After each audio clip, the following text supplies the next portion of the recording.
I want to talk about the recent announcement from Meta and why, despite the headlines, I'm actually excited for what the future has in store for VR. There's been a lot of noise lately. Price changes, product shifting, services being shut down, and every time this happens, I hear the same thing. The sky is falling, the sky is falling, VR is dead. Well, I'm here to tell you, it's not. What's really happening here is something much more familiar, an industry moving into a phase of stability and common sense. I'm Harrison, and for the last 10 years, I've had an inside look into the industry, running Up360, a VR development firm focused on education and training. And today, I want to help you cut through the noise and get an insider's perspective on what the next few years have in store for VR and what you need to know if you're going to be getting into VR in 2026. Let's talk about Meta for a minute, because to understand what's going on, we need to zoom out and remember that Meta has literally done this exact same thing several times over the last 5 years. So for anyone that might have forgot, here's a recap of that timeline. Rewind to May of 2020, and Meta launched Oculus for Business. It was the first paid enterprise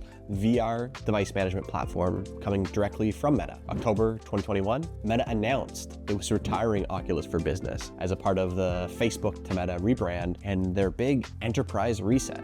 Only a few months later, December 2021, Oculus for Business hardware stopped being sold altogether and new enterprise enrollments paused completely.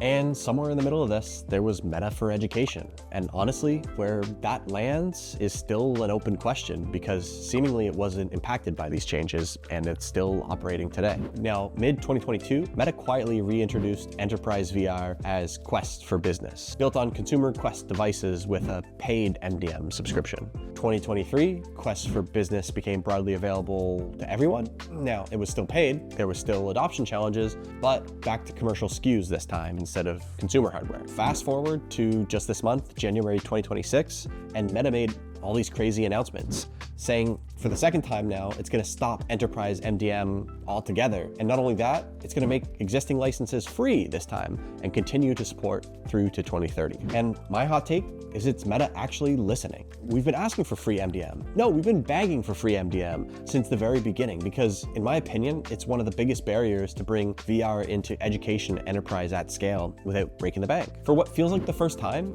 Meta is actually responding to what the market has been saying. That tells me Meta is actually listening. They're backing off when things don't work. Yes, layoffs are painful, studios shutting down is heartbreaking, and my heart goes out for everyone affected by the news. But let's be clear, this is not a VR-specific problem. We saw it first in gaming and film, and honestly, it's now a problem across the tech industry as a whole. VR just happens to be honest about it. And if anything, this signals a shift towards realism. Meta is no longer pretending like VR has to be the next newest iPhone. They're treating it for what it actually is, a powerful tool that works exceptionally well for very specific use cases. And that's where VR has always excelled and delivered the strongest ROI for things like training, education, simulation, skills development, and safety and repetition. I've always said this, and honestly, in my gut, I still believe it. VR gaming is going to remain a niche, even in the future. For some use cases like hosting Zoom meetings in VR, it just doesn't make sense because there's too much friction for the value that it adds. These crazy hype cycles we've been going through for the last decade have driven technology delusion. And frankly, I'm happy that VR is finally coming out of this hype cycle. No more marketing stunts, no more novelty demos, no more let's do it in VR because VR is cool. This is VR.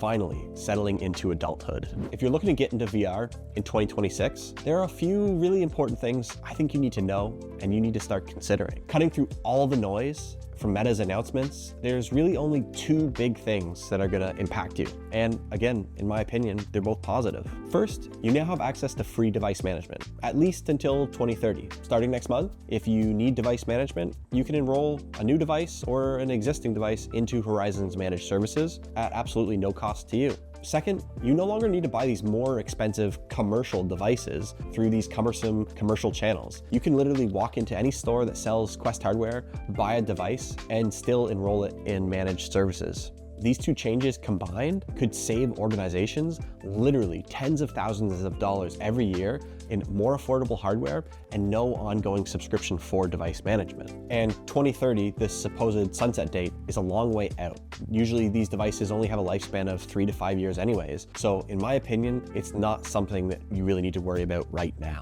And if for some reason they don't continue to run their MDM past 2030, they will allow companies like Arbor or ManageXR to operate as third-party MDM providers to the hardware. Now, we're not naive as a company. We are planning for a world in which MDM might not exist post-2030 in its current form. But we're also planning for a world in which MDM is maybe not going to be needed at all. In a lot of conversations we're having with partners, we're starting to have these really serious discussions about what if learners buy headsets, and what if that burden is no longer on the schools or on the IT departments. With all of this innovation and all of these new headsets, hardware is becoming more standardized and honestly more affordable. Owning your own device has some really serious advantages that were some of the biggest advantages of VR to begin with. First and foremost, if you own the device, you could bring it with you literally anywhere and use it literally anytime. And secondly, VR has always had a lot of friction in shared spaces. Putting a device on your face is kind of an intimate experience, and then handing it to the next person and wiping it down frantically is a little bit weird, and in some cases can give people the ick factor. So owning that device will remove that friction altogether, which in my opinion is a huge positive. If schools start treating the headsets like they treat textbooks, students could use grants and financial assistance to purchase the headsets anyways. Now, shifting gears to hardware. What does it mean for the hardware ecosystem and the hardware landscape? Well, as much as it pains me to say this, we are still going to be buying Meta devices, and we're still going to be recommending to all our development partners that they do the same. And it's not because we love Meta, and it's not because their devices are perfect. It's because no other company compares when it comes to things like value for money, content availability, developer ecosystem, and device reliability, which in the end are all super critical things when it comes to successfully using and deploying the technology in organizations. I do have some real optimism when it comes to Valve and the headset that they are releasing. It does have the potential to set a new standard for the industry and really move the needle forward when it comes to VR and gaming and in some of the higher end training use cases. Valve has its trade-offs like any other organization. They can be extremely difficult to work with as an organization or as an institution. I actually remember in one case a few years ago when we had to order 50 Index headsets for a project. It took us months to do this because we could only order one headset a week per credit card. They're a consumer first company that really listens to their consumers, and I'm okay with that. If you really don't want to work with Meta, there are other viable alternatives, but they're going to cost you more money and they're not going to be as reliable. Pico would be a close runner-up with their Pico 4 headset, and then we do have companies like Google that are building totally new operating systems for hardware producers to build new hardware, and companies like HTC that have been around for a while. But in my opinion, from everything I've tried, everything we've experienced, and the tens of thousands of dollars we've spent on trying new hardware, Meta is still number one. And that's because they spent $70 billion over the last decade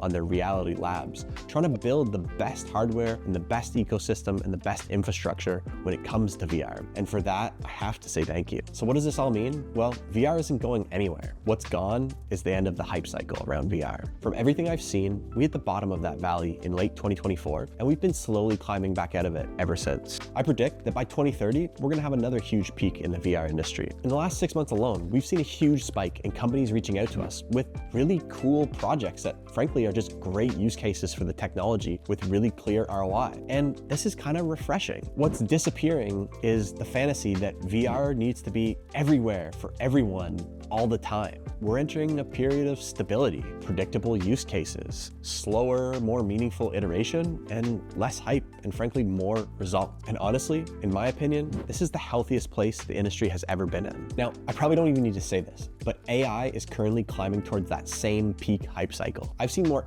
XR companies and VR experts rebrand themselves as AI companies and AI experts in the last 2 years than I ever thought possible. And in the next 3 to 5 years, AI is going to have its reckoning. We're going to see consolidation. We're going to see cost cutting. We're going to see platforms shutting down, and we're going to see real return on investment questions. Some would even say we're starting to see this more and more now. And VR has already lived through this cycle. That's not failure, that's maturity. So no, the sky isn't falling and VR isn't dead. It's just grown up. And for those of us building real solutions for real people with real outcomes, this is exactly the era that we've been waiting for.